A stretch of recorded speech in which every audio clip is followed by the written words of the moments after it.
మీరు రెస్ట్ తీసుకోండి, మీకోసం నేను జ్యూస్ తీసుకుని వస్తాను. పర్వాలేదు సీత, ఇంకా అనవసరంగా నీకెందుకు శ్రమ? తులసమ్మ తీసుకొస్తుంది. అలాగేనండి. నా గురించి వంశీ ఎక్కువగా ఆలోచించి అలసిపోయాడు కదా, తనకి ఒక మంచి కాఫీ ఇవ్వు.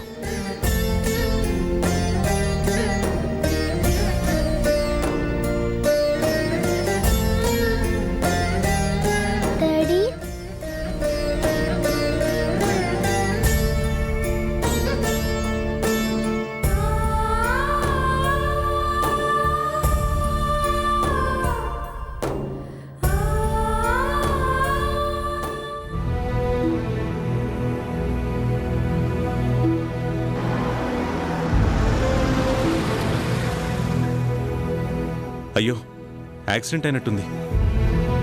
ఎవరు చూడలేదనుకుంటా.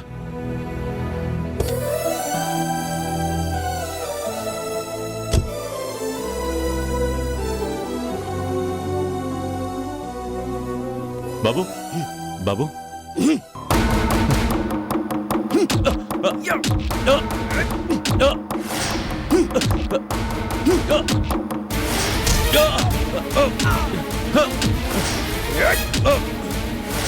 Hey!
నీకేం కాలేదుగా? నా ప్రాణానికి నీ ప్రాణం అడ్డు వేస్తానని ఎప్పుడో చెప్పావు. అలాగే నా ప్రాణాల మీదకి వచ్చిన ప్రతిసారి ప్రాణదాతలా వచ్చి అడ్డుకుంటూనే ఉన్నావు. నువ్వుండగా నాకేమవుతుందిరా? నువ్వు నా ప్రాణం రా.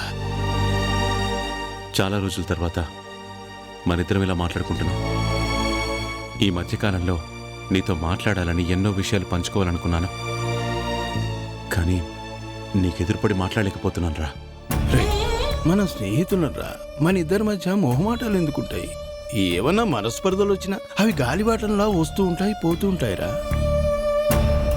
నువ్వు నా స్నేహితుడిరా. నిన్ను నన్ను విడదీసే శక్తి ఈ ప్రపంచంలో ఆ మృత్యువు తప్ప దేనికి లేదు. ఇంటికెళ్ళా. లేదురా, మనం ఇంటికి వెళ్దాం. నేను ఇంటికి తీసుకెళ్తే మీ చెల్లెలు కూడా ఎంతో సంతోషిస్తుంది. మనిద్దరం కలవాలని మనకన్నా ఎక్కువగా కోరుకుంది నా పూర్ణ. నేను ఇంటికి తీసుకెళ్తాను. పదరా, రా, పదరా. ఏంట్రా, ఇంకా నా మీద కోపం పోలేదా? శంకర్, నీ మీద కోపాన్ని పెంచుకుంటే నా మీద నేను కోపం పెంచుకున్నట్టేరా. అయినా నువ్వు నేను వేరని నేనెప్పుడూ అనుకోలేదు. మరి ఇంటికి రమ్మంటే ఎందుకు రానంటున్నావు? నేను నీకో మాట ఇచ్చానురా, వర్షాన్ని తీసుకొచ్చాకే నీ ఇంట్లో అడుగు పెడతానని. పర్లేదురా, వర్ష ఎక్కడూ లేదు. అదే, తనెక్కడ ఉన్నా బాగానే ఉంటుంది. మనకి దగ్గరగా ఉన్నా మనం ఇంకా గుర్తించలేకపోతున్నామని నాకు అర్థమైంది. తప్పకుండా వర్షని మనం కలిసే రోజు వస్తుందిరా. దాని గురించి నువ్వు ఎక్కువ ఆలోచించనక్కర్లేదు. పద, ఇంటికి వెళదాం. వర్ష ఎవరో ఎక్కడుందో నాకు తెలుసురా. కానీ ఇప్పుడు ఆ నిజాన్ని నేను నీతో చెప్పలేను. వర్ష నా దగ్గరే ఉందన్న నిజం నీకు తెలియదు కదా, అందుకే నువ్వు ఇలా అనుకుంటున్నావు. ఏం పర్వాలేదురా, ఖచ్చితంగా నీ మనవరాల్ని తీసుకొచ్చే రోజు త్వరలోనే వస్తుందని నాకు తెలుసురా. ఆ రోజు వస్తాను, ఇప్పుడు రాలేనురా. నా మనవరాలు కాదురా, మన మనవరాలు. తను నాకు కొడుకు కూతురైతే నీకు కూతురు కూతురు. ఆ మాట చాలరా, చాలా సంతోషం. ఆ సంతోషాన్ని అలాగే ఉండను. వర్షతోనే ఆ ఇంటికి వస్తాను. నువ్వు వెళ్ళు. రేయ్, వాడిని నమ్మడానికి లేదురా, ఇద్దరం తీసుకునే వెళ్దాం. సరే పద.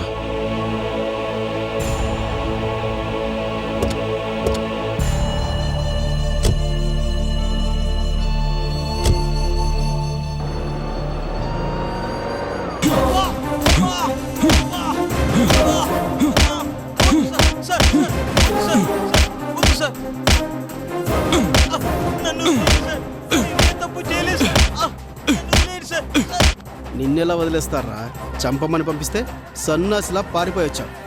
ఇక నీ బ్రతుకు బస్ స్టాండే. కరెక్ట్గా చెప్పాడు మా పిఏ.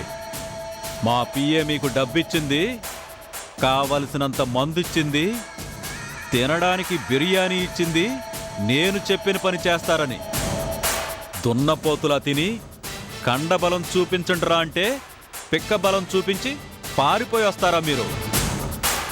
ఆ శంకర్గాడు అడ్డొస్తున్నాడు, వాడిని చంపేయండి అని మిమ్మల్ని పంపిస్తే వాడి చేతుల్లో చావు దెబ్బలు తినొచ్చావా? చావు చావురా.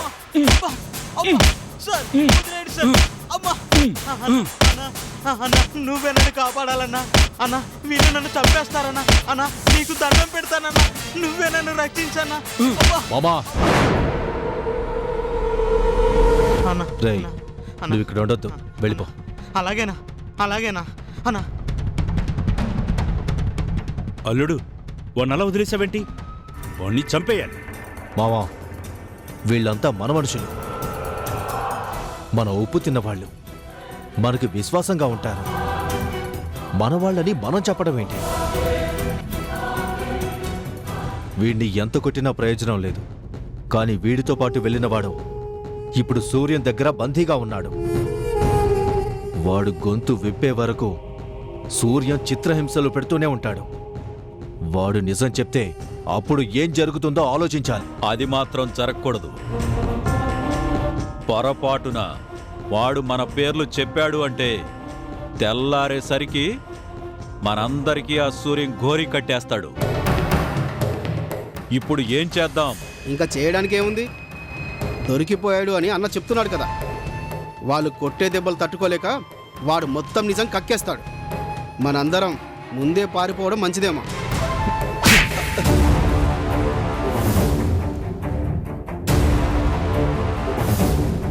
నేను బతుకున్నంత వరకు శత్రువుల్ని పైకి పంపించడమే తప్ప పారిపోవడం నాకు తెలియని విద్య. నువ్వు చెప్పింది నిజమే అల్లుడు, కానీ శత్రువు చేతికి మన మనిషి చిక్కాడు. నేనున్నాను కదా మావా. వాళ్ళందరూ నన్ను వెర్రి గొర్రెలా నమ్ముతున్నారు. అక్కడ వాడు నోరు విప్పకుండా ఏం చెయ్యాలో నేను చూసుకుంటాను. మీరు ధైర్యంగా ఉండండి.